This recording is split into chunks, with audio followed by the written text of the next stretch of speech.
What's happening, friends? Welcome to Podcast Unlocked, episode 402 for July 16th, 2019. Coming up live from Studio C. Yes, we have a new permanent, professional, lovely set for the podcast. So if you're watching on video or you'd like to start watching on video, it'll be much, much prettier to look at than the broom closet that we've been wedged into for the last few months. But coming up on this week's show, we've got some Final Fantasy VII Remake news that Xbox fans will want to hear, plus a new first-person shooter from one of the co-creators of Master Chief at Bungie, plus the creative director of The Division 2 is bandying about an idea for a single-player Division spinoff. No smoking will be happening in Gears of War. We'll explain that. And a whole lot more coming up on Podcast Unlocked, episode 402. Podcast Unlocked.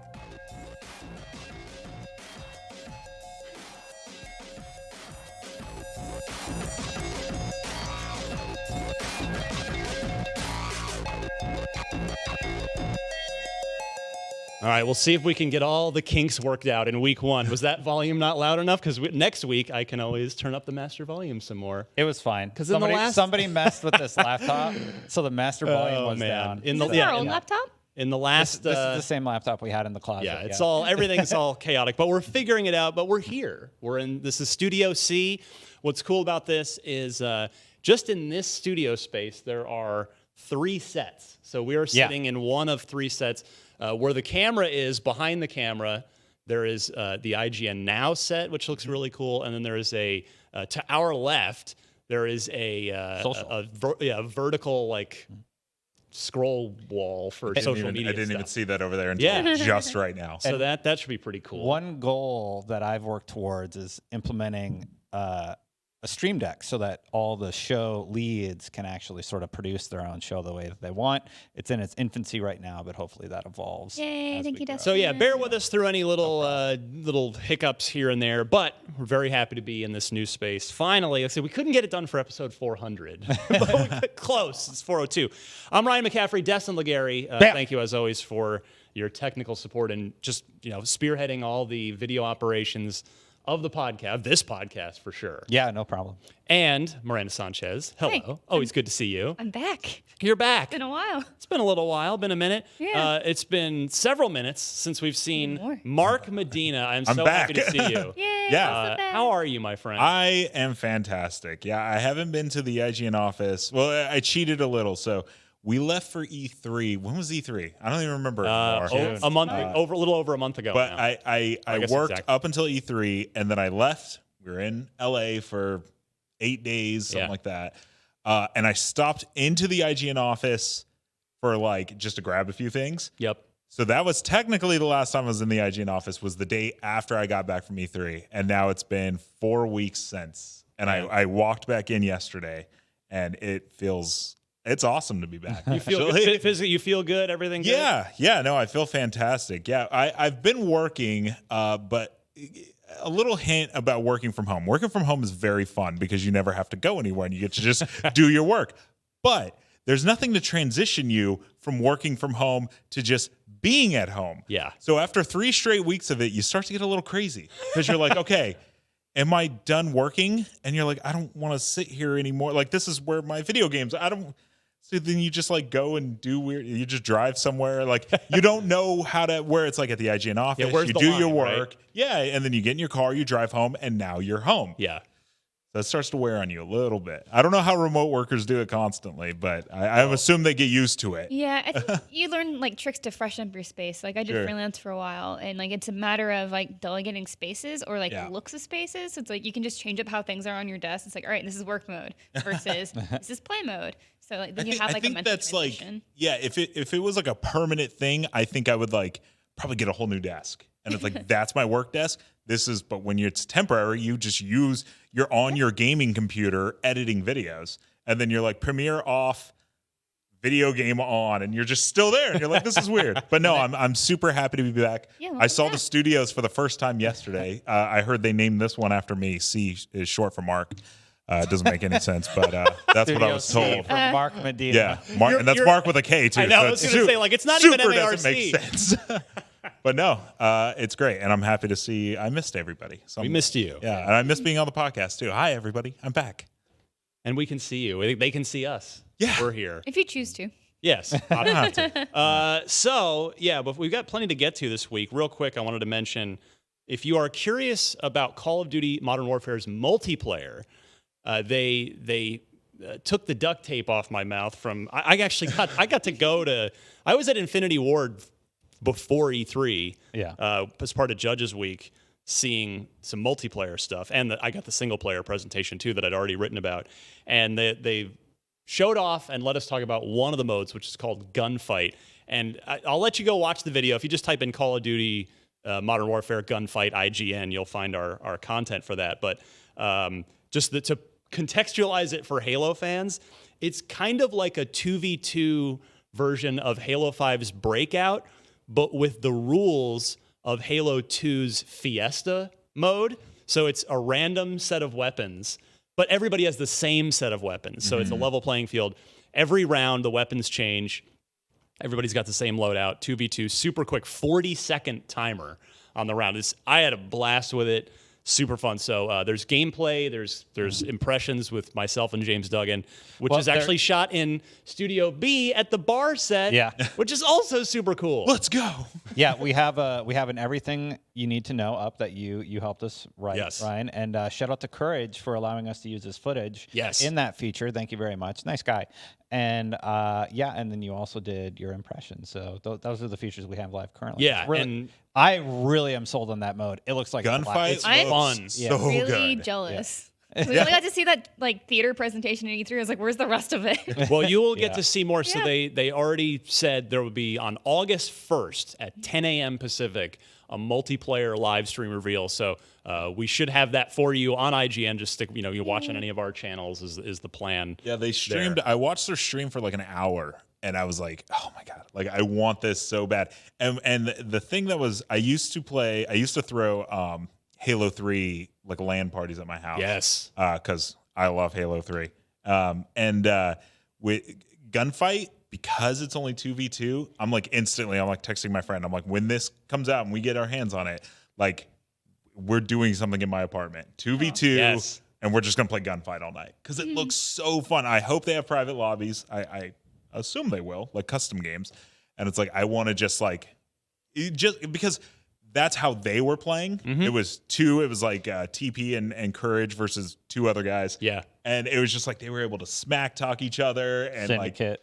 And then they were just like they were playing with snipers, and they're like, hey, no scopes, and then they were just like doing stuff like that, and I'm like, I want that. That's so how bad. I play. Because we used to do that stuff. We used to play Halo, and we'd be like swords only or rocket launchers only. And it's like that's what I want, and this mode has me sold. Yeah, it was funny watching that stream. Like it was like, oh, I know where that is. That's it. They were playing at Infinity Ward because that's the exact same space that I played in. Oh, nice. And it was the same thing where it was cool. A bunch of the Infinity Ward developers were standing behind us watching us play because we were probably at that point, this was May, probably some of the first external people to play the game, to play multiplayer, so they wanted to see what was up. But yeah, we were hooting and hollering and having a great time. So can't wait to see that mode, and we'll see more modes on August 1st. And then the other quick note I have is, again, our IGN first game, basically our cover story for the month of July, is Control, which is a game I've been super jazzed about for a while. And we got the first 13 minutes up. There's an unbelievably good preview by Joe Scrubbles. I love that guy. He's so, I wish he was here working with us every day rather than being like 8 hours in the future in the UK. I wish I got to see him more, but man, he does good stuff. He's got a final preview. It's like 7 or 8 minutes long, super comprehensive. Check that out if you're interested in Control, and we'll have more coverage as the month goes on. Control looks dope. Yes, looks so good. It's out. The game's out in 6 weeks. It's coming up. And I'm so excited. And that game kind of marks the unofficial start of the fall season, because now that it's sort of crept, just that very end, August 28th, very end of August, like that's sort of when it, Madden's always been the unofficial kickoff, but that game's out in July now. Yeah. So I'm done. Like, okay, Madden, no, you're not the start of the fall season anymore since you're out in July. But Control feels like it's going to be a nice send off for summer. It's like the last thing we get to play, last thing to set down before the craziness of fall happen. So it'll be cool. For sure. Well, what was the Quantum Break was their last game. I love that game. Yeah. That game's great. It's, it had its flaws, but Sure. I still think it was really good. It was super fun to play. The TV show bit was a little. I actually liked it. I didn't. I like how I much did they not. like TV. I know this is like a whole other podcast, right? I know. here. Right? I mean, if we want to talk about them, it's just you can tell how much they love TV when you play their games, and just like the goofiness with TV. Oh yeah, like in Alan Wake, how there's like the little fake TV show. Yeah, there's this weird, creepy TV show when I was playing Control 83 that I found, and I was like, "What is this? Like, tell me about this because it's terrifying. It's these weird puppets." I will say we got to there's a lot see of cool stuff. we got to see live action Sean Ashmore, and that's a beautiful man. he's a good human. He was in our studio at E3, and I was like standing right next to him, and I'm like, he's even more beautiful in person. It's a beautiful man. He's a handsome fellow. Yeah. Ryan, so you do these, production hat Destin is appearing for a second. So you do these little sound things. And what I've done is I've added just a still unlocked logo. And I'm going to develop separate intros for this. But I thought a fun thing for the unlocked listeners is maybe we could do like a fan week. Because fans actually design the sounds, right? These bumpers, all these things that you hear if you're listening on the audio version, they come in from the community. So if you guys want to send something into, what's the email again? Unlocked@ign.com. If you guys want to send a fun, like a transitional video or something, we can do like a fan week before I can actually do the real ones. And I was just thinking about it because I always just do a dumb dance or whatever. And now I just have a still logo. And just production-wise, I'm like, oh, maybe I'll see if people want to try and do like a fan week and could be do fun. A little video Fun idea. to go along with the jingle. I like that. Yeah. Good stuff. All right. Have a new idea by the next segment. Speaking- Every segment, I want a new idea from Destin. Okay. I'm really excited about the new set. It's just like cool. all these new like visual things that we can do. And like I was messing it around in here with Skype, but that's just Destin's brain. Well, speaking of the those audio bumpers, let's do another one now. We'll do the news. There's plenty to talk about.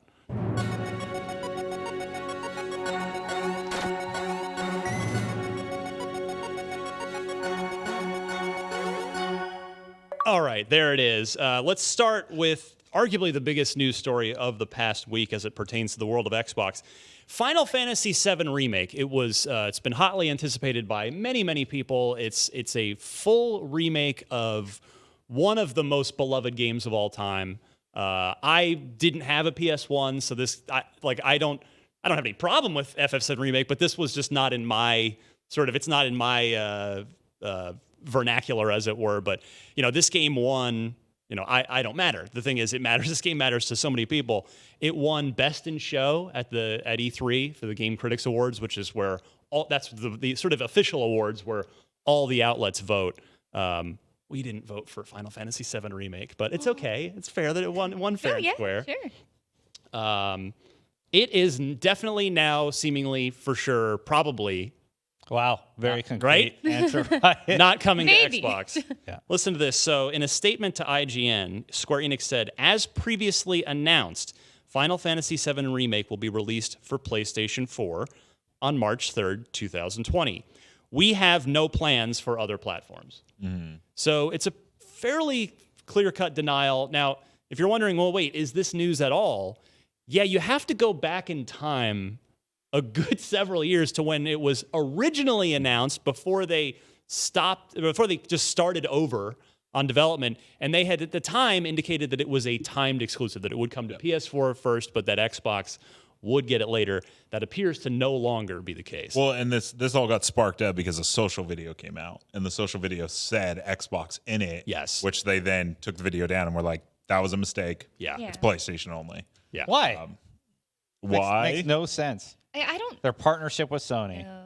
I don't know. So Wait. you I thought said we had finally moved past that. Yeah. Really Yeah. Right? off, but just no. I don't know. Like the only thing that comes to mind is the fact that Sony said very recently, within the last month, that they're going to start trying to acquire studios again, kind of doing what Microsoft's Or they're open doing to now. it, yeah. And so it's just kind of one of those things where it's like maybe they're just using something. It means they care about exclusives, so they're using that cash. Well, they always have. They've been doing these third-party, Yeah. deal like with extra content. It's just weird because Kingdom Hearts came to Xbox. that was Yeah. my big thing too. Yeah. Like we've had Final Fantasy 15, we have Kingdom Hearts 3. Why didn't suddenly not Final Fantasy VII. Yeah. Still don't have Final Fantasy XIV, much to the chagrin of Yeah. You know what? Destin.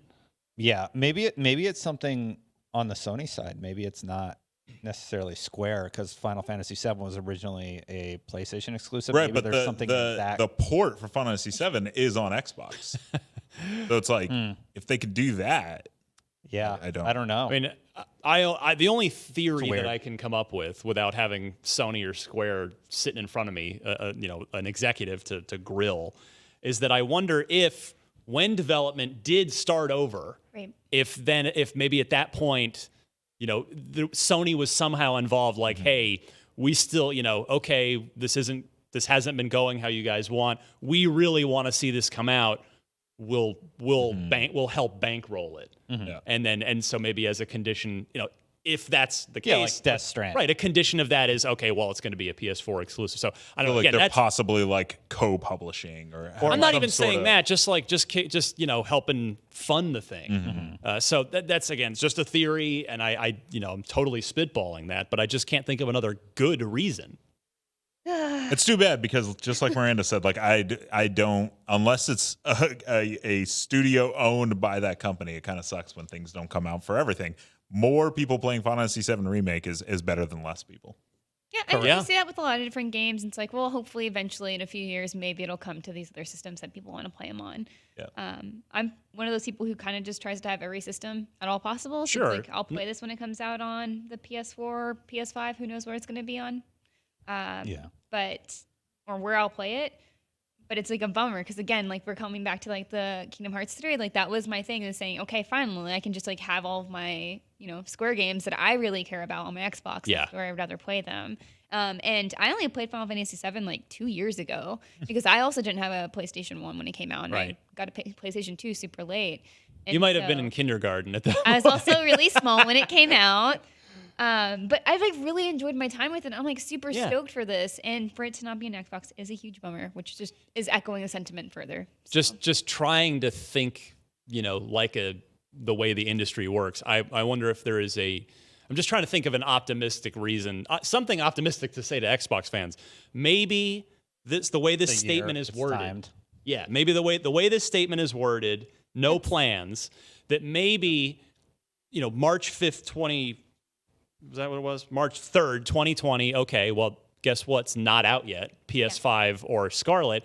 Maybe there'll be not a remake of the remake, but like a definitive yeah. edition, a port up of this remake There's a for good the chance- new consoles. There's a good chance they're just not allowed to say That's entirely possible. Xbox. yeah, and I- that's how that slipped into that video, is because it's very likely it could happen. They're just not allowed to say. They have to say, like, that's part of Sony's deal, is that they're only allowed to say it's coming to PlayStation, because then people will wait to buy it, where instead they'll be like, well, I'll they're get it on also- PlayStation because I have to. the systems aren't announced, so they can't say that they're coming to those because we don't know what those are yet. Exactly. Technically. Oh, I wasn't talking about the new ones. I was talking about Well, no, just that- Xbox that's- in general. Retailers have to have. Yes. You can't hide. You can't just hide SKUs of the game, right. regardless of a marketing arrangement. But yeah, I think Miranda's I still talking think about. it's- So I was like, all right, let's put our hats on, be like a little silly, and Be Detective Pikachu's. Yeah. Anyway, so when I was reading through this, I was like, okay, so as previously announced, Final Fantasy VII Remake will be released on the PlayStation 4 on March 3rd, 2020. Okay, yes, we know Yes. that. Yeah. We have no plans for other platforms. That's like a pretty flat statement as far as like other PR speakers we've heard. It's like, we can't comment on anything else at this time. We don't have anything else. Seems like PlayStation. But other platforms, as far as platforms that currently exist, if they were just going for that, as we were saying, if they don't want to talk about next gen because we're going to get more next year, then maybe they just can't say anything about it. And so they have no other plans for current gen platforms except for the PS4 on March 3rd, 2020. So that's why I was like, I feel bad because a lot of these big games that I'm really excited for, I almost don't want to get them when they come out in current gen systems. I know what Which is you why I mean. said I don't know which one I want to play. We it talked on. about that after Yeah. E3 with Cyberpunk. Yeah, and Yeah. like, well, Cyberpunk, thankfully, like compatibility forward with the Xbox. But yeah, But- like if I had more willpower and also this wasn't my job, Yeah. I would try to just wait See, that's- 6 Play on months or PC. 8 months to That's the- play. Well, because you have to assume Death Stranding, Cyberpunk, Last of Us doesn't have a release date, but if it comes out before PS5, you have to assume that those are all getting PlayStation 5 Yes. Scarlet ports. Yes. And it's like, yeah, I definitely see. Also, I'm reminded of a little game called No Man's Sky that was published by I was going to say that, but you guys kept talking. Yes. All right, well, say it now, Destin. Go. Yeah. So No Man's Sky, we were told that would never come to Xbox. Like, it is not coming to Xbox, period. Sean Murray told us that. And then lo and behold, not that long later, a few years, it 1 did year. come to It was Xbox. 1 year, wasn't it? I think it was 1 or 2 years. I believe it was 1 or 2. It was like Yeah. it was close to the anniversary of its release, Yeah. probably No, by contractual agreement. No Man's Sky Next comes out on Xbox. It's a really, really fantastic version of No Man's Sky. A lot of fun, and And it was published actually by 505 Games, whereas the original version was Published by Published Sony. by Sony When you on turn on No Man's PlayStation. Sky, it says Sony Yeah. PlayStation. All that. and now it's there was actually sort of a different business arrangement there. Yeah. It is very weird to see that game make the leap because, like, in so many people's mind, that was a PlayStation game, and now it's on Xbox, and it's like, so if that game can do it, I don't see why this game couldn't. But for the time being, looks like no-go for Final Fantasy VII Remake. Boo. On the Xbox One itself. Yeah, Which is a same with PC Maybe- as well. It says no PC ports, and a lot of people play Final Fantasy 15 on PCs. Yeah. Maybe this will be a goofy thing where we get this first game because they said they don't know how many games this is going to be. Oh, Like, yeah. there's like the whole confusion with that. Maybe we'll get the first one just on PS4, but all the rest will be on everything else. That'd be nice. Who knows? Yeah. Who really knows? That happened with Kingdom Hearts, right? You get Yeah. if you Yeah. you get Kingdom Kingdom Hearts Hearts 3, which makes no sense if you only play on Xbox and you haven't played Kingdom Hearts 1 or 2. Like, what is this? So Yeah. there's the precedent is there. Who knows what will happen in our gaming futures? I know what's happening tomorrow. Do tell. Gears 5, right, Mark? I'm so excited. That's Tech what I've heard. test. You what I've guys, heard. I have Thursday, yeah. Friday, and Monday off for comp days from all of the travel I've been doing. And I'm Nice. I'm so excited. That's from the Gears game. Welcome back, Mark. Yeah. Still check that out. Mark reminded Yeah. me this morning, and I'm like, oh, hell yeah. I came in this morning. I'm like, Gears tomorrow. It's tomorrow? Clear your I thought it calendar. was the Tomorrow. weekend. It's I the think middle it of the starts week. tomorrow. Oh, then wait. Oh, since I work here, I'm allowed to play it during work hours. Yeah, you are. As your lot as your for- boss, I say you're allowed to go for it. Wow, a Are lot you- changed I while know you were I'm a nice gone. guy. Are you like our shadow boss? I'm like the lead of it. Yeah. Is that I why the was studio's named sick. after you? That's exactly why. That's of course, guys. It's always been me. Oh man, July 17th. man, I can't wait for that. I didn't realize. Yeah, I had it in my head that it was the weekend. So I'm so happy that it's tomorrow now. Oh, that's going to be so much fun. Take that, Final Fantasy. Yeah. Yeah, yeah. What Destin said. They're like basically the same game. I know, right? Apples to apples. Totally. You see the hair. Let's move on here. Marcus Leto, who is the one of the old school Bungie folks. I don't know if they still do this at Bungie, but they used to have people broken up into, or just if you'd been there a certain amount of time, you were like an elder or an ancient. Like yeah. And I think Marcus Leto might have been one of the ancients. He was there for a very, very long time. If IGN had that, what would that make you, Ryan? I don't know, whatever 7 years is.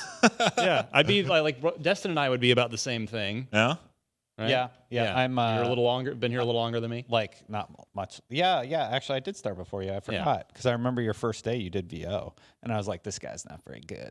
No, I'm just kidding. How dare you? Totally joking. Totally Well, except you're not. The first review I did for IGN was Steel Battalion Line of Contact, the Connect version, the Connect game, where it used it was one of the few games that did a hybrid where you like used the controller but also did gesture stuff with the Connect. Oh, really? Dear And God. I remember like listening to my VO for that video review some time later after I'd really settled in here.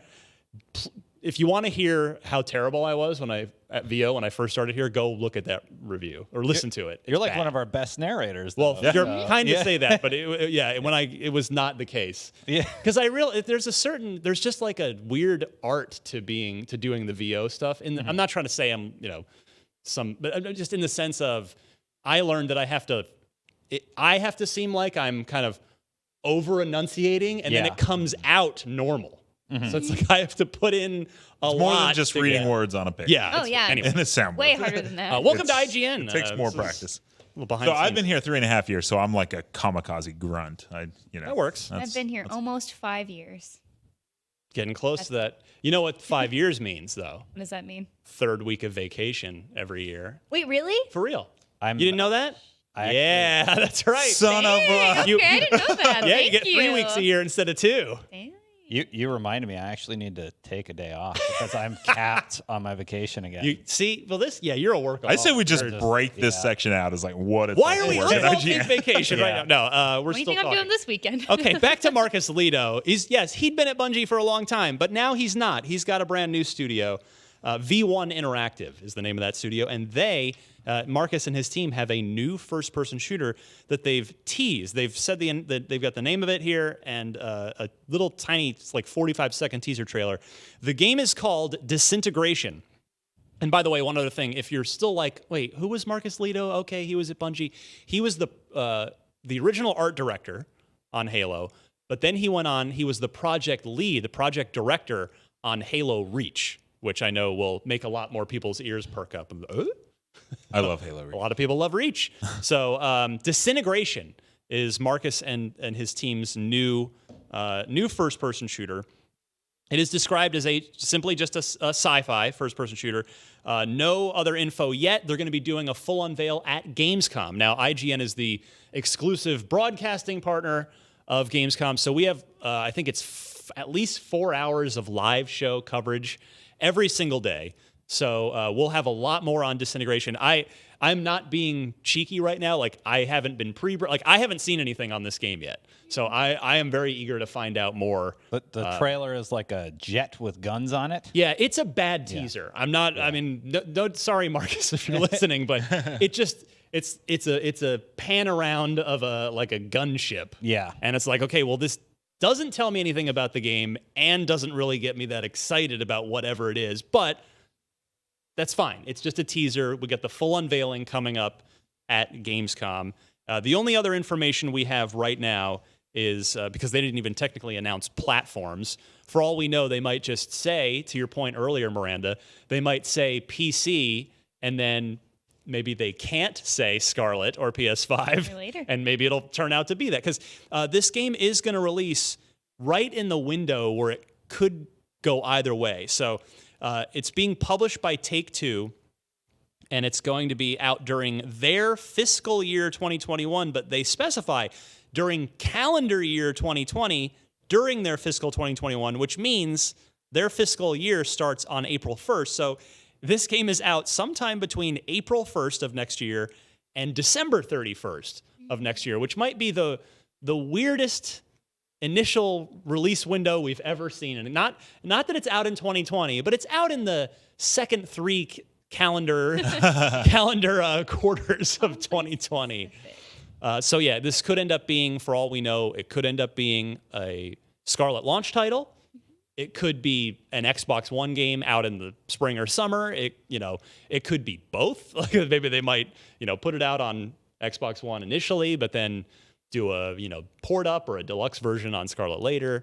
I'm just curious about the game. I wonder if it's just like a first-person futuristic, like shoot 'em up. But I don't know.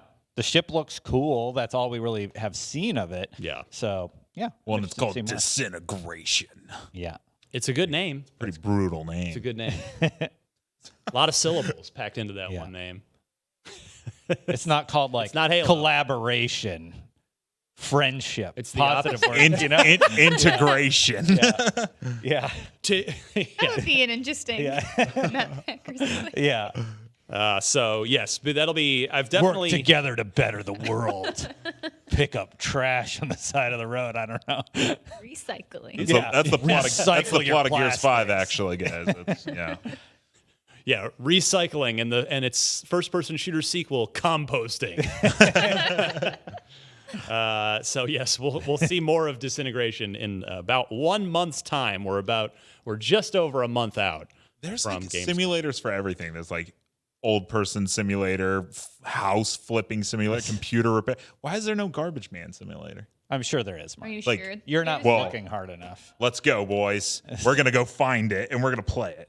I mean, yeah. Are we? Bus Simulator is a popular game, Right? So, like, if I wanna pick up some you want garbage. to do the trash route, Yeah.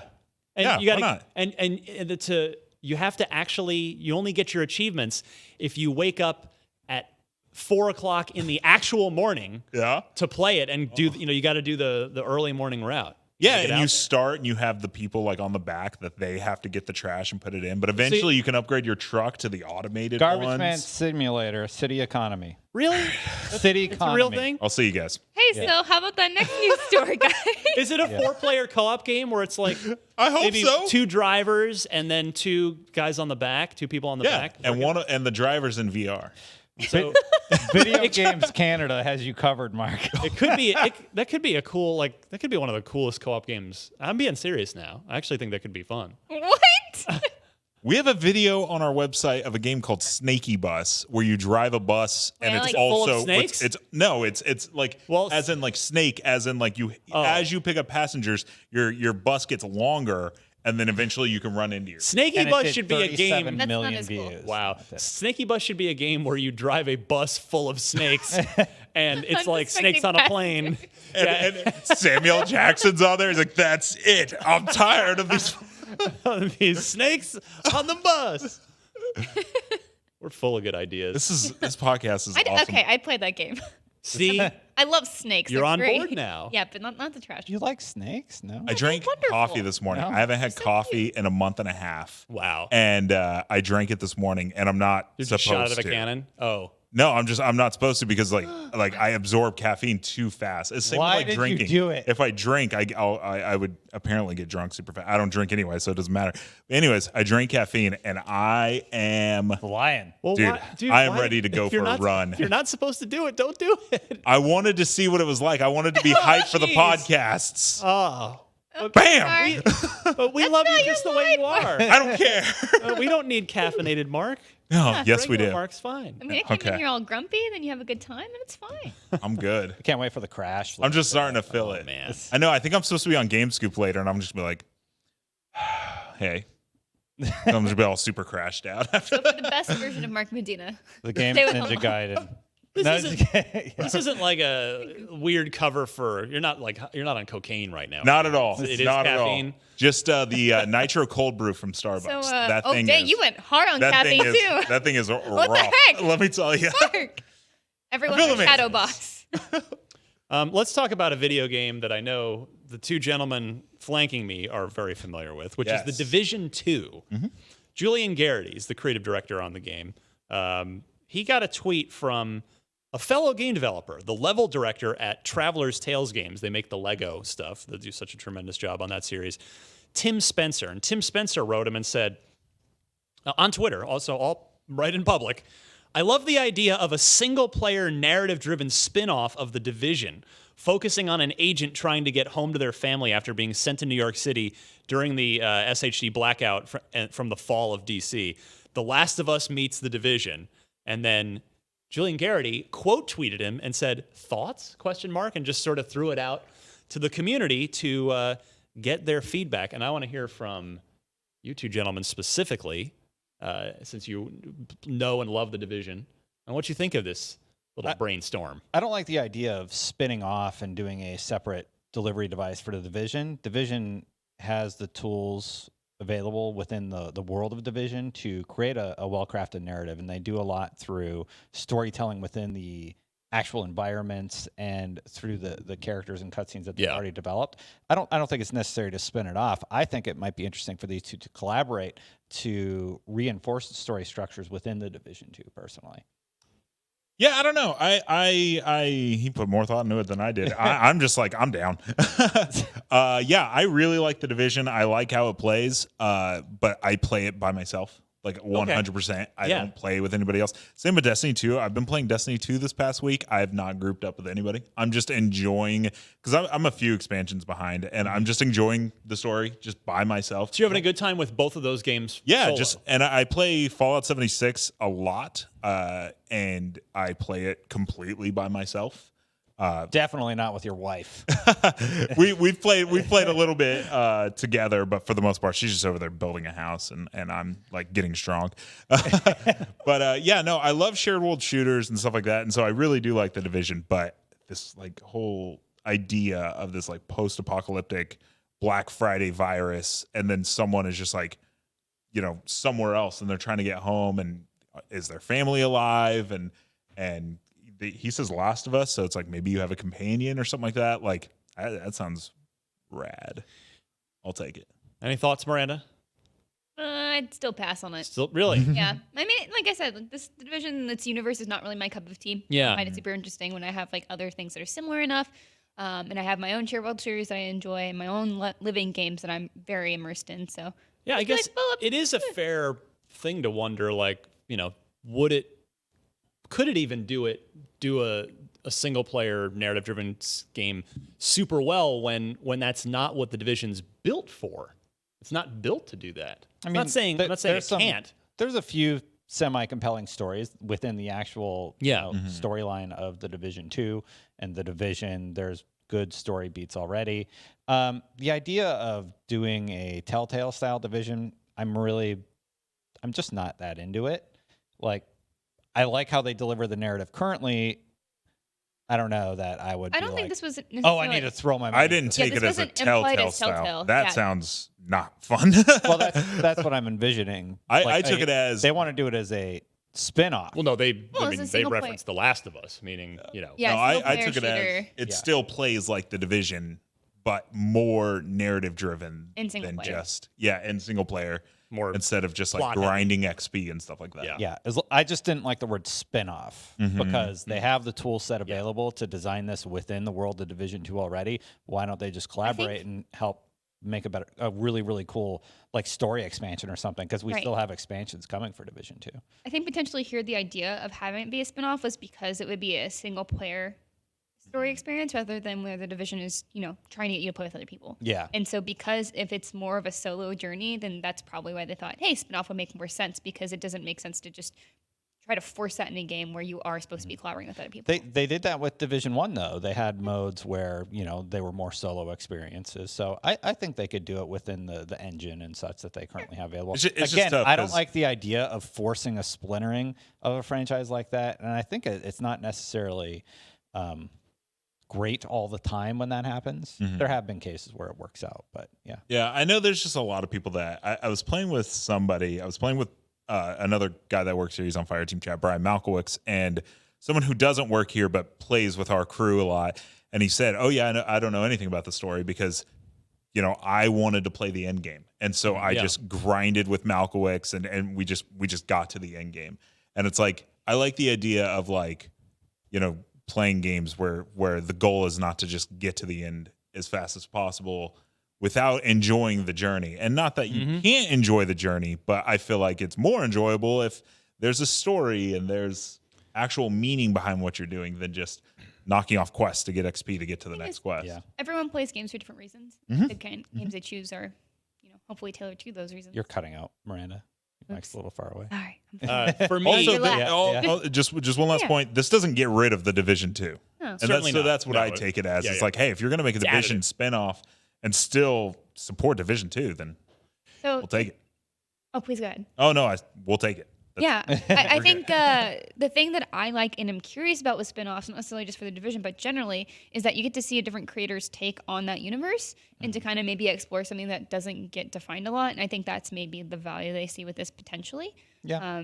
Because it'd be a different kind of story that they maybe couldn't tell the same way in The Division. what if I get it. I get all of it. I don't want it. That's fair. Yeah, absolutely. Yeah. what if Miranda didn't want it either, so we're good to go. Right. Miranda and I are like, nah, we're good. Yeah. But what if it was okay? So it's a single player, narrative driven, third person Tom Clancy game. What if the character were named Sam Fisher, and he had night vision goggles and a bunch of cool ninja tools, Damn, and it this was is called specific. Splinter Cell? So they sort of did this with Ghost Recon, and Kinda. I didn't like the implementation. I mean, They tried to like shoehorn Sam Fisher into the but it wild wasn't. lands You didn't and, like, play as him though. No, you were like his helper. Yeah. But what if Yeah. the spin-off is not shoehorning and just a game? I think- What I if think- it's I think- spin-off? Why not I just think- make a really good I think that's narrative-driven game? I think that's your what own? he's pitching. That's the Don't joke. wor- don't worry about Division. Make a new Splinter Cell. Exactly. Exactly. Yeah. Yeah. Oh my goodness. All right, let's move on from this disastrous segment. An episode. Gears of War. Thanks. You know, this is a story with Gears 5 that kind of, I feel like, got a little out of control. Like, it's sort of a little thing, kind of a mountain out of a molehill situation. There will be no depictions of smoking in Gears 5. Yes. So this is actually an interesting thing that kind of popped up recently, but I talked about this with Rod Ferguson, who's studio head of the Coalition, before this even was a story. And I think it was a story because they were partnering with a certain company, I think, or a... They had, the report came from that they had spoken to, who is it? The Marlboro. No, no. Cigarettes. Like whatever the crossover. the anti-smoking like coalition group thing is. Yeah, I remember that's kind of how this came about, and I was like, okay. I mean, is that really important for you guys to just hound on? And so if you want to recap the story, so basically Rod Ferguson has said that, you know, Gears 5 and just in Gears 4 as well, like there is no smoking because he personally does not believe in that, and he has his own personal reasons for not wanting that to be perpetuated in his games, in the studio's games. So like when we were talking at the Coalition, like he had said specifically that there was some concept art of a character with a cigar, and he's like, you know, I don't think that's cool, and I don't think it's something we should just be marketing as like a fun thing because it's, you know, dangerous, and like it is an addictive substance, and you know, you have your own thoughts on it, and that's totally fine, but that's just like what he was saying, and he doesn't want it to be in his games. And so I guess this kind of blew up into this, it's not going to be in Gears 5, and he's like, it hasn't been before. Right. Yeah, he said it wasn't in little bit of a Gears non-story. 4 before this wasn't even a thing. Like, go back and it's Yeah. not in Gears 4 either, so. Did anybody ever smoke in the Gears games? I can't No, remember. yeah, there have been a couple characters that had been pointed out at some point along the way. Smoking. Oh, yeah. In fact, we have it right here from the IGN story. Michael Barrick and Alexandra Brand. So clearly minor characters because I don't remember them. Yeah. So sorry to all the smoking listeners out there, but it's really gross. It's a disgusting habit. My dad okay, smokes. you know, that's- my father smokes, and I go to his house, and I literally can't stay in his house for too long because it's a smoking house. They smoke in there all the time, and I don't know who out there is really fighting to get smoking in more things. You know, it's just it's an odd. I hate the smell of it, and like it gets in your clothes, and I'll be around it. I spend time with my family, and I just sit there, and then I wash all my clothes when I go home and get that smoke smell out. But I'm not a fan of smoking. So the fact that it's not in Gears, I'm just kind of like, all right, sure. I agree with what you put here, which is basically like, this is really a bigger story than it needs to be. There's no smoking in Gears 5. It's fine. It's his game. I mean, the thing is, I know sort of a devil's advocate argument would be like, well, they're fictional characters, and there's comical amounts of guys chainsawing other guys in half, and it's like, well, okay, you know, that's so what? How is that any better than smoking? And it's, you know, I think the difference is like, remember. I think if most of us are old enough to remember, if not all of us are old enough to remember when, like, remember Joe Camel was marketed as like by design to make smoking seem cool, so that young people would do it and get hooked. And then the government eventually stepped in and was like, no, this is not, you can't do this. This is unbelievable. This is ridiculous. And, you know, it's like Miranda said, it's Rod has, he said, a quote from Rod is, "I've seen firsthand the devastating impact of smoking. It's always been important for me not to not use smoking as a narrative device, which is why we made the conscious choice to avoid highlighting or glorifying smoking in Gears 5 and throughout the Gears of War universe moving forward. There was no smoking to remove in 4 or 5 because there never was any smoking to begin with, and as long as I'm in control, there never will be." So yes, it's a comically violent game, and okay, there's no So it's about it being in the video game. I don't think anybody's saying smoking's great. Everybody should smoke. Right, it's just a video game thing, but you know, it's his artistic choice, and my enjoyment of Gears will not be affected in either direction, whether a character's smoking or not. And my enjoyment of smoking will not be affected, whether it's in Gears or not. Yeah, I did smoke in high school in like my early 20s. Yeah. And it got to the point where I was hacking up green and black stuff every day. And I'm just like, what am I doing? I'm done. Like, I don't need this. And then I just kicked the habit. How are you able to quit for anybody out there that may be struggling with it? I chew on straws. I don't know if you guys ever see me chewing on straws. I know that's sort of a weird thing. Some people So it's use just like gum. an oral fixation kind of thing to keep your Yep. face busy instead of the cigarette. If you ever see me chewing on a straw, that's just what I did Yeah. instead. Called transferring yeah. addiction. Yeah, and now I got to break the straw habit, but it's a little bit better for a little me. healthier. But yeah, I don't know. I didn't mean to make this a whole conversation about smoking, but I grew up That's around it. literally what it is. It's a conversation about smoking. But I think I'm making it more about smoking as an addiction versus smoking in a video game. And I think the reason the internet's mad or upset is because, like, well, that's what those characters do. Right. And you're taking that away because of a personal connection to it. But that's kind of his right as the creator. Exactly. Yeah, absolutely. So, it's like as leading yeah. the studio and like the leader of this brand, like you have every right to say that. And Yeah. I mean, you're allowed to say things with your art. Like that's fine. And you can choose to include, because it is a fictional universe, to choose to just randomly disinclude or to include things that you think is important. I mean, it's not like Marcus Phoenix was a 4-pack-a-day guy in the Gears trilogy and fired a cigarette gun that shot like lethal cigarette butts at locust hordes. of course. Nothing changes about the game at all. And now he's just mowing people down. That zooms on him, and he's got a mouthful of straws. He's like, nice.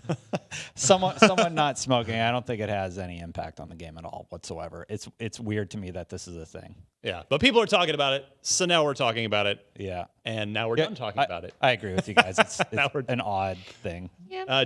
Let's see here. One last note before we start to move on towards the back end of the show. The Bard's Tale 4 has been a PC game. It's pretty well received. It's a pretty hardcore RPG. Like, it is a good 30+ hour game. It was actually kickstarted. It's a Kickstarter success story. It was in Exile this was in Exile's last game prior to the Microsoft acquisition. They're also now working on Wasteland 3. And so the Bard's Tale 4 came out to pretty good reviews on PC, but now there is the Bard's Tale 4 Director's Cut coming to Xbox One. It'll be out digitally at the end of August, so right alongside Control. And I feel like there's one or two other big games at the end of August as well. And then if you want a physical copy, you just have to wait about a week and a half, it looks like, September 7th.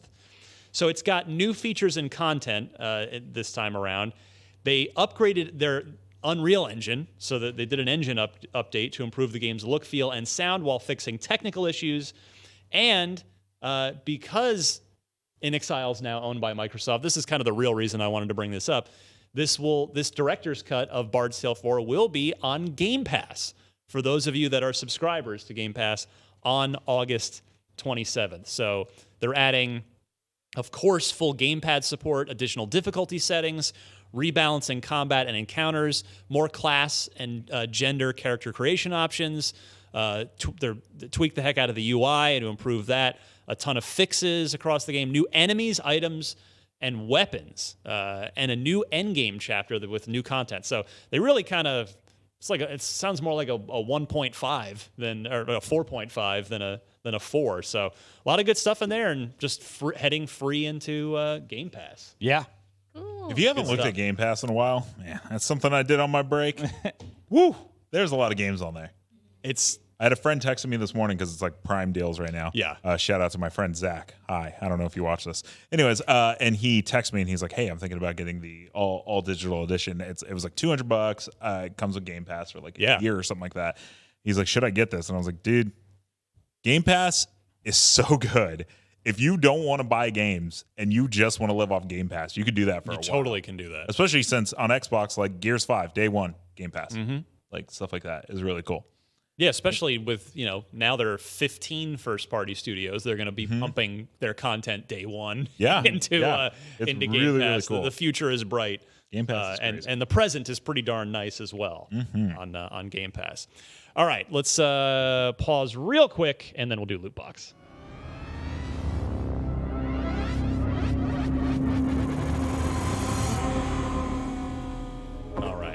Tyler from Utah. What's happening, Tyler? Asks the following. With the upcoming release of the, hopefully, he says amazing, we hope it is, amazing new Xbox Elite Controller Series 2, only a year prior to the release of Scarlet, it makes me wonder what the next generation of controllers will look like and what features they may have. The Elite V2 visually looks about the same as the current versions of the Xbox One controllers with a few added features. Of course, big one's the internal battery. What are your thoughts? Do you think Microsoft will completely redesign the controller alongside Scarlet? Will it remain overall the same with some minor tweaks? And do you think Xbox will finally board the internal battery train like PS4 and Switch have done? So what do you think, guys? He's talking about the standard, included controller, not the $170 Elite Series 2. What do you think Scarlett's gamepad's going to evolve into? I think it'll be the same. I think so too. I don't know if it'll be exactly the same, but they are pushing backwards compatibility so much that it wouldn't surprise me if they are like, yeah, it's the same controller because we want all of your existing controllers to work with the new console.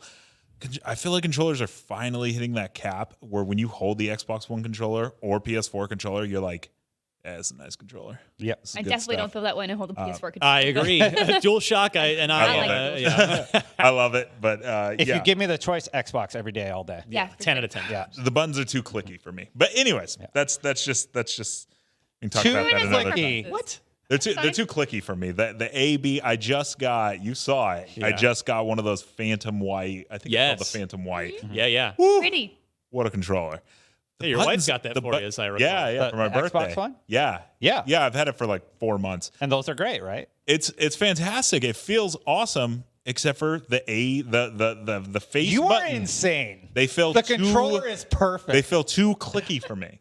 And I feel like it's Mark Medina. I feel like I don't know. I don't like 10 out of 10. IGN.com. Also, the DualShock 4, the functionality of the deep, like playing something like Destiny 2 and being able to just boom and Ghost is open instead of having to find the select button, like that big old touchpad. I love The it. D-pad is useless. I feel like I rarely designed as ever a Not talking about touchpad. He's talking about I'm the not touchpad. talking about the touchpad.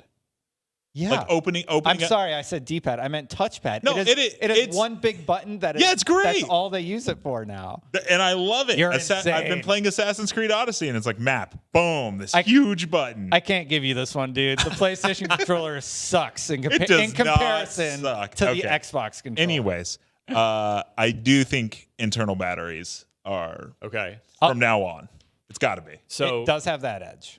well, No. I'm saying, even if the Scarlet comes with the exact same controller that'll work for, I do think internal batteries will eventually. yeah, that'll be a thing. I agree. I think we're going to see a minor evolution. I mean, really, the Xbox One controller is a pretty minor evolution over the 360 gamepad. I mean, the build quality is much nicer. The overall feel of it's nicer. But I do think the button layout will stay exactly the same. I don't think we'll get any new buttons. I think the location of them will stay the same. I think maybe they might tweak the ergonomics slightly. They might tweak the material slightly. And I agree. I think it is time that they will do an internal battery on the standard default controller. Just as it might not be as big of a battery. In fact, I would bet that it won't be as big of a battery as the 40-hour battery that's going into the Elite Series 2. But I think you're right, Mark. I think it's time. I completely agree. It's pretty much everything I was going to say.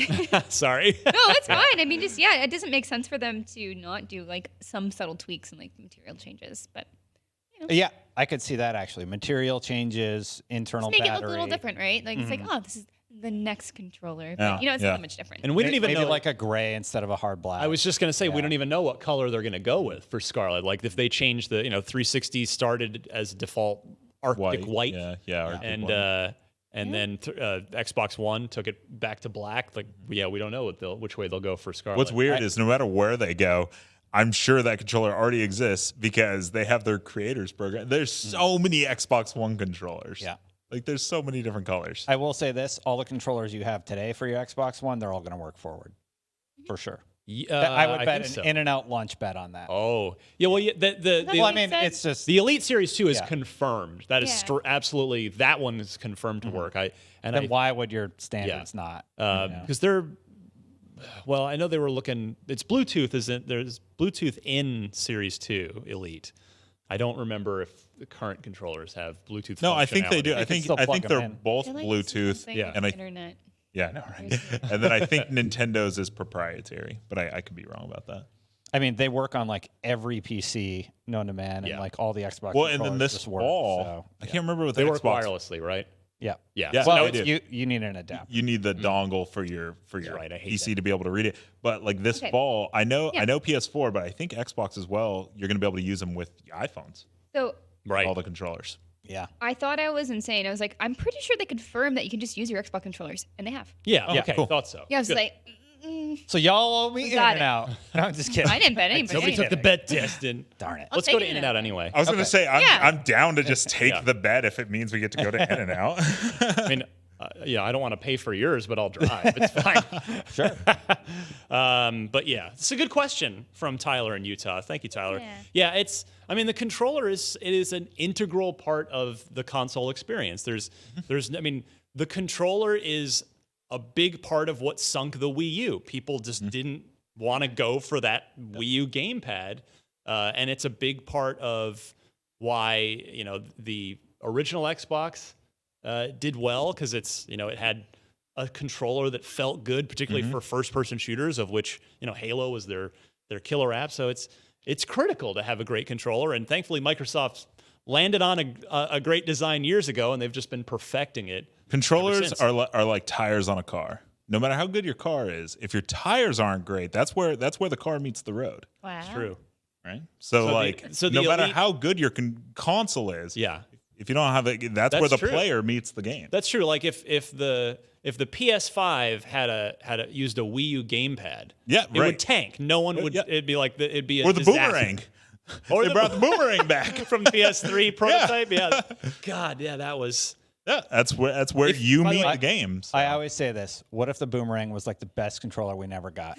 But it clearly wasn't because otherwise, if it They was, didn't like the would've- look. They would have proceeded with it. It became like a meme, so they just were like, we need to change it. I mean, if people don't know what we're talking about, Google PlayStation 3 boomerang controller, and what the image result you will get is a real design that Sony was going to use for the PlayStation 3. There's marketing for it. There's PlayStation 3 Crazy. with the boomerang. Yeah, that And was then they were like, I'm no, glad we'll they just, changed they're like, we'll just use the PS2 controller. the PS3 made many mistakes. The controller ended up not being one Yeah. of them.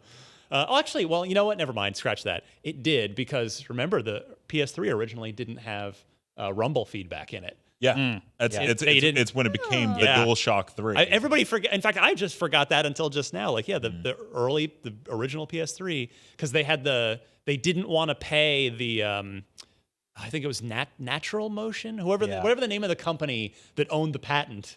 They didn't want to pay, and so yeah, they had the 6-axis but no rumble feedback. Yeah. I'll give you this, Mark. The DualShock 3 versus the PS4, night and day. The PS3 controller. Oof. The old DualShock 3, they had the rounded sticks instead of the indented ones, Yeah. and then the triggers. Convex versus concave. Yeah, and then the triggers are awful. If you remember, they were just like those sloped. So every first-person shooter on PS3, Like you sliding used off. L1 and R1. Yep. And those were your grenades. Welcome to PlayStation Beyond. We did it, guys. We could do an hour on Controllers? for Oh my sure, god, across all the that would be consoles. amazing. The There's no doubt. Dreamcast. No, just kidding. Oh, I had That started the design principles. an Atari Jaguar, which had an actual Yeah, the phone. keypad, like Yeah, a number and then keypad on the the bottom little of it. disc. And you would put the overlays on That's the right. keypad, and that Mark would tell knows you what's up. what the button. Mark knows what's up. Ridiculous. Yeah. Dreamcast controller cord came out of the bottom, and you would and loop you could it around. attach it to the top, and there was like a little string. VMU. No, Yeah, it came out of terrible. the top, and there was an indent in the bottom that you would have to loop it onto, right? No, it was Go off to the bottom. Anyway, Hey, guys. yeah. So dumb. Scarlet controller is going to be great. I will own my Scarlet controller before I own my Scarlet because I'm totally going to get a Elite Series 2. Yeah, me too. I'm so That is going to excited. be the way to go. Can't wait to get it. All right, let's see. I would, but if Unlock Amanda block. sees me not using that Phantom wagon, You see, you trade them out every now and then. kill That's me. what makes it fun. All right, unlock block trivia. Let's do it.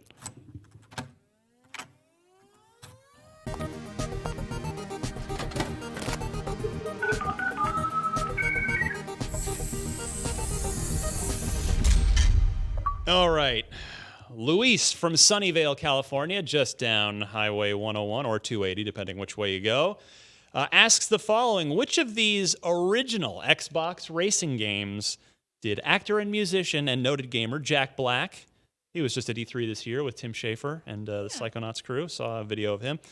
Anyway, which one of these original Xbox racing games did Jack Black beat on the hardest difficulty? So completing all the campaign challenges. You might as well ask me what he had for lunch. Like, why would I have any clue what racing game he played?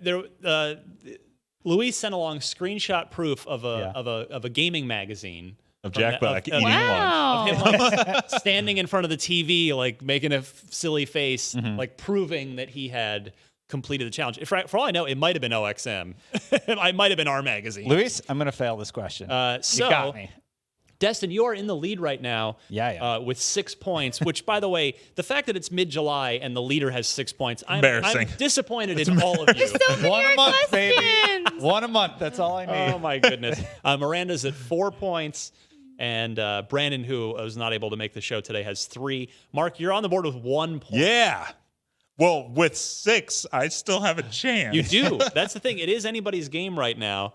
And so that original Xbox racing game that Jack Black proudly beat on the hardest difficulty was it Street Racing Syndicate, which I remember, Rally Sport Challenge, which was made by DICE. Yeah, and they didn't just make Battlefield. They made a racing game. Burnout 3 or Project Gotham Racing 2. So we all remember those last 2 games. So I'll go first. Okay, Miranda. I've decided I am. I love Project Gotham Racing 2. I used to play with my mom a lot, so that's what I'm going to go with. Going to go with that. Okay. So we know Destin's clueless. Mark, do you have any idea on this one? No. I think we're All all right. Well, then clueless. I'll let Mark go ahead. Okay. Take a shot here. Let's say also shout out to Jablinski. That's an awesome channel if you haven't watched it. That's Jack Black's gaming channel. It's so funny. A. Why Going not? with Street Racing Syndicate. All right, Sure. Destin, what do you say? I'll say B, Rally Sport. Let's cover the Right. board as much as possible. So somebody's hopefully going to be right now. I think we did this a week or 2 ago, And it failed. and nobody got it. no. Yeah. But we do have a winner this time, and it's Miranda. Yes. Yay, thank It was Mom. PGR2. Yeah, PGR2 had some notorious challenges in it. And that was what a great game that was. I was hoping it was that one. I was like, I remember that one being Miranda catching up. popular. 5 points for Miranda, 6 for Destin. So it is pretty Going down, neck and Legary. neck here. If any of you listeners out there want to either send in a loot box question for the panel and or a trivia question, I invite and encourage you to do so. Send that to unlocked@ign.com. If you're sending a trivia question, please include 4 multiple choice answers and do note the correct one in your email. And with that, we're about done. Mark, welcome back. Where can we follow you on Twitter? Or is there anything on IGN that you're doing that we should be seeing? The floor is yours here for a moment. At Mark_Medina on Twitter. I put up a video that's like, there it is. It's right here. If you're watching. Yeah. If you can, I put up a video about a game I have been addicted to called League of Legends Teamfight Tactics. It's on YouTube and IGN.com. Just kind of explaining what the game is. I got a cool win. That game is fun. We're working on stuff that I don't know. I don't think we're allowed to talk about yet. So Gears tomorrow. Oh, come on. Gears tomorrow. That's from the Gears game. Did it again. Destin. Yeah, I don't really have anything to announce. Been doing a lot of tech stuff. I'm the producer on site this week, so I'll be running around a lot. And hey. Tell me about so you got me all nostalgic for Mass Effect this week. Oh, yeah. Well, on my YouTube channel, I finally finished TDC. the Destin channel. Yeah, I finally did the 3rd video of all the shocking Renegade moments from Mass Effect 3, including some really, really messed up Some ones. dark stuff in there. That are hard to get, multiple suicides, and terrible things can happen, basically. How could you? Well, I had to manipulate the saves on PC to get some of them because you had to do stuff in 2 in order to be able to do the terrible things in 3. So check that out if you get a chance. I was so Renegade. I was all the way Renegade, the entire trilogy, and I have no regrets about that. I had such a good time. And just watching your video, made me miss Mass Effect. So Yeah. like it really was. It was originally billed as a space opera. If you're old enough to remember, before Mass Effect 1 came out, it was like, we're doing a space opera. You know, of course, it had the like cool like 70s kind of sound and look to it.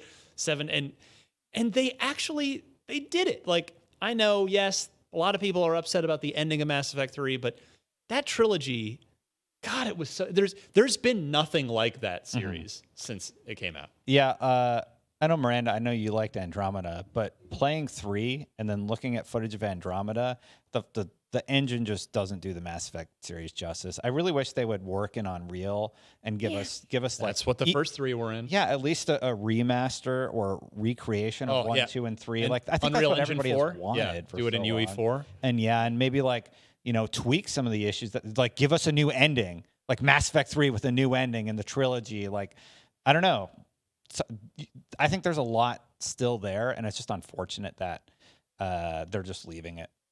Yeah, I think there's a lot of improvements they can make with Mass Effect 1 specifically. Like, it is kind of hard to go back to and replay it. Like the Mako stuff. Yeah, so there's a lot of stuff they could just like kind of bolster and make it. But the story is there. Yeah, the story is phenomenal. So good. Incredible. One of my favorites of all time. The twist, like, that's, forget it. Statute of limitations is up. When that twist happens like 2/3 of the way through, it was just so good. So good. Yep. And the Citadel is one of the most fully realized spaces I've ever been in a video game. Like, it just feels like this giant intergalactic hub. God, it was so good. Just watching the behind the scenes and reading the art books about early concepts that Casey was working with the team on, and how Casey actually was the one that drew on a napkin the Geth, and like what they ended up being, implemented as in the game. It's just so incredible to see the amount of collaboration that BioWare had as a team to unify and create this fully realized space opera, as you put it, Ryan. It's really inspiring, and it's why it's one of the main reasons I still love games today, because we can get those experiences. And Drew Karpyshyn's story, so good. Yeah, and I look on the board behind us. We got Garrus up there. We have Fallout. We have Witcher. And just a lot of RPGs back here. Yeah, just games that have done phenomenal storytelling. Skyrim. We got a Master Chief back here. I'm sure there's Master Chief somewhere. You better be. I see Kratos. Who's that? I think that someone's from StarCraft. I don't know. I don't think they're on frame though. Anyway, we need a Master Chief. He might be behind the TV. Maybe. I had some requests too. I was like, we should. Yeah. But anyway, just every once in a while, man, something truly incredible comes along, and Mass Effect was one of them. It was, and KOTOR and Mass Effect 1 back to back for that Casey Hudson team.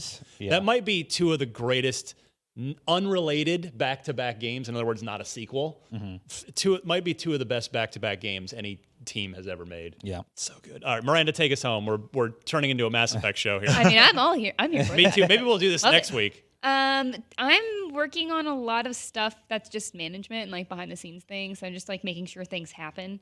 So I don't have a lot to promote. I do have some anime stuff coming out from Anime Expo because I'm still working on that. Because once you get back, you're still just busy. So I'll have some stuff, and I'll tweet it out if you guys are interested. I'll have it on my Twitter, just Havoc Grows, and that's Havoc with a K, and I'll also probably post stuff on my Instagram. But I'm mostly just looking forward to taking a break and playing some video games. So I think I'm ready for it. It's been a long few months. Fantastic. And on that note, I will actually not be here next week. I will be on a little vacation myself. Nice, so right. That time of year. It is that time of year. I've got a couple coming up just in the next little bit here because it's. So I'm hosting Coffee Part 2. You guys, let's do it. You guys can do whatever you want as long as you don't get the show canceled while I'm gone. That's my only criteria. After that one time I hosted, it didn't get canceled. So I think we're okay. You can follow me on Twitter at DMC_Ryan.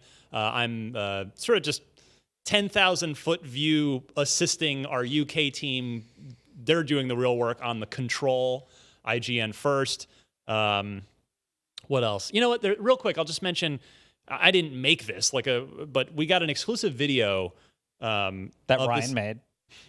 I wish I made it. No, this game called Black Sad. Oh, yeah, I was not familiar with this. I learned it. So, I get this pitch, and I was like, oh, okay. Well, what's this? It totally reminds me of The Wolf Among Us in all the best of ways, because it's anthropomorphic animals in like a film noir, and it's a comic. It's based on a comic book, just like Fables was the inspiration. So it's there's a game being made of Black Sad now, and we have this cool like kind of behind the scenes making of documentary thing that's on IGN with it. There's a ton of gameplay footage in it. And it's like, I don't know if the game's going to be any good or not, but the visual style's awesome, and it's like, if it's anything like The Wolf Among Us, it's going to be good. So. Yeah, there's also it's based on a comic book series, and the comic book series uses characters that are displayed as animals. So like the lead detective is a cat, and like he'll interview like a boxer who's like a dog, and like that's right. There's lizards and all sorts of different animals to represent other characters in the comic, and it's really cool. Yeah, it seems cool. So if that seems interesting, just go to our YouTube page and type and search Black Sad on our channel. And if you learned anything from today's show, it's that boxers are dogs. What? I don't know. The way Destin said that, it made me laugh. Ignore me. Anyway. Shout out to Daisy the boxer puppy. Yeah. The dog is a boxer. Like the dog to represent the boxer is a boxer. And that's not the only reason that I'm interested in the game, Yeah. just to be clear, but it doesn't hurt. Yeah. All right. Thanks, everybody, and we'll see you all back here. Well, you'll see these guys next week.